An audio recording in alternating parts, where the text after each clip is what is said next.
नमस्कार। प्रस्तुत है आज का चिंतन। महत्वपूर्ण अवसरों पर स्वजनों संबंधियों को ही बुलाया जाता है और उनसे अभिनव परिस्थितियों में सहकार करने की आशा की जाती है। जन्म, मरण अथवा दुर्घटना में स्वजन संबंधी ही प्रमुख रूप से दौड़े आते हैं। विवाह शादियों के अवसर पर भी उन्हीं की उपस्थिति आवश्यक समझी जाती है। बीमारी मुसीबत में भी उन्हीं से कुछ आशा अपेक्षा की जाती है।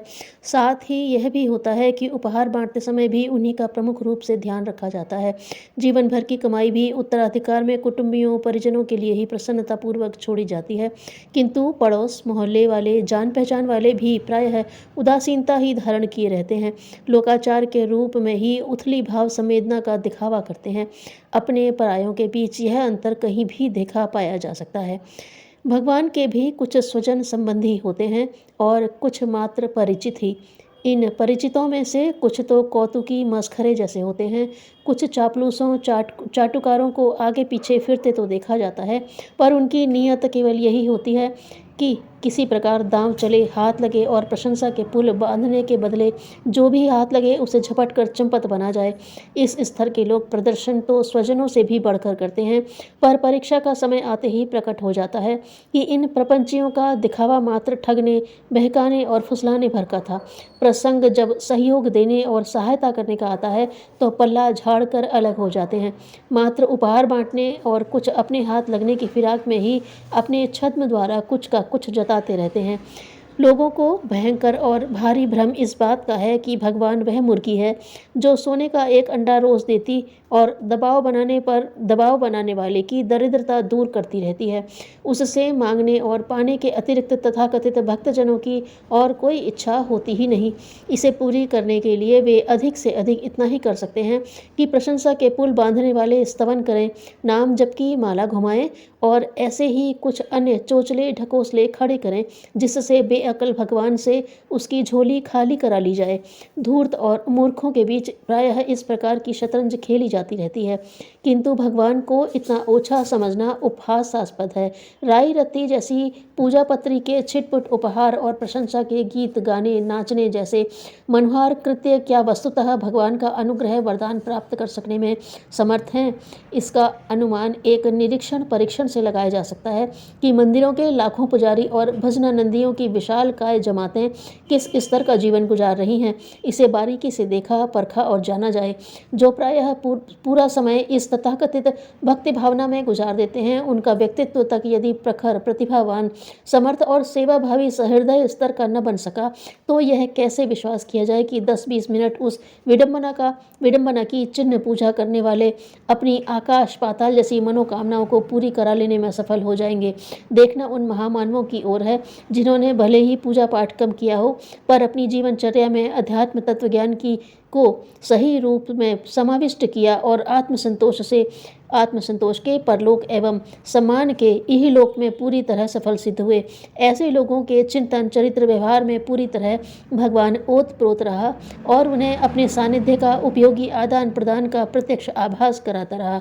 ऋषियों, तपस्वियों, मनीषियों, महामानवों, लोकसेवियों, उदात्त संयमशीलता के साधकों को ही सच्चे अर्थों में भक्त माना जा सकता है और उन्हें इस अवलंबन के सहारे पूरी तरह कृतकृत्य होते हुए देखा जा सकता है।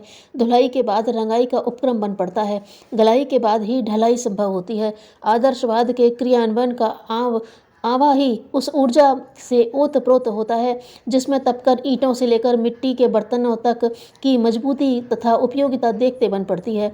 नदियों में उतना ही पानी भरा और बहता रहता है जितनी की उसकी गहराई होती है। व्यक्तित्व हुए बिना कोई आदमी भक्त कहलाने का अधिकारी नहीं बन सकता। यह उदार चेता, आदर्शवादी और दृढ़ प्रतिज्ञ लोगों के द्वारा ही बन पड़ने वाला तपस्वियों जैसा पुरुषार्थ है जिसे देने वाले की भावना हृदयंगम करते हुए भगवान के द्वार पर पहुंचने और प्रवेश पाने का अवसर मिलता है। यूँ भगवान का दरबार सुपरमार्केट की तरह मनचाही वस्तुएं उचित मूल्य देकर खरीदने के लिए हर किसी के लिए हर समय खुला रहता है, पर किसी समय विशेष के साथ जुड़े हुए सुयोग को अपने ढंग का अनुपम सौभाग्य कहा जा सकता है।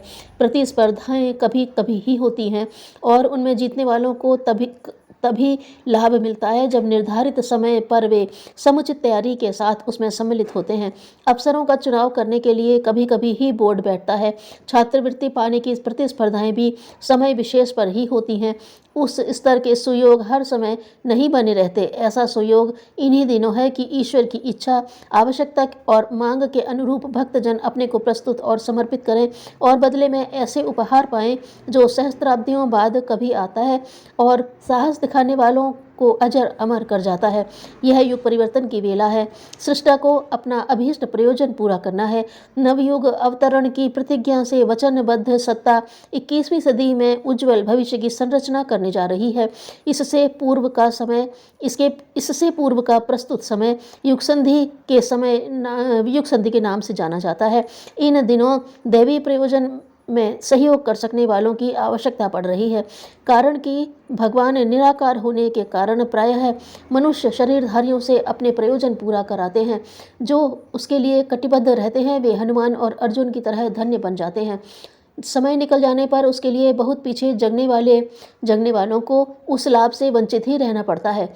स्वतंत्रता सेनानी उच्च पद और उपहार उपलब्ध कर सके। अब समय निकलने पर कोई जेल जाने का प्रस्ताव करे तो वह लाभ नहीं मिल सकता जो समय पर जग पड़ने वाले पा सके। ईश्वर को जो देना था वह मनुष्य जन्म के रूप में दे चुका। अब उसी का सदुपयोग करके अभीष्ट साधन और वैभव उपलब्ध करना ही सीधा मार्ग है। इस उपलब्धि के बाद अनेकानेक मनोवांछाओं को पूरा करने के लिए गिड़गिड़ाना, अपनी ही दीनता और हीनता का परिचय देना है।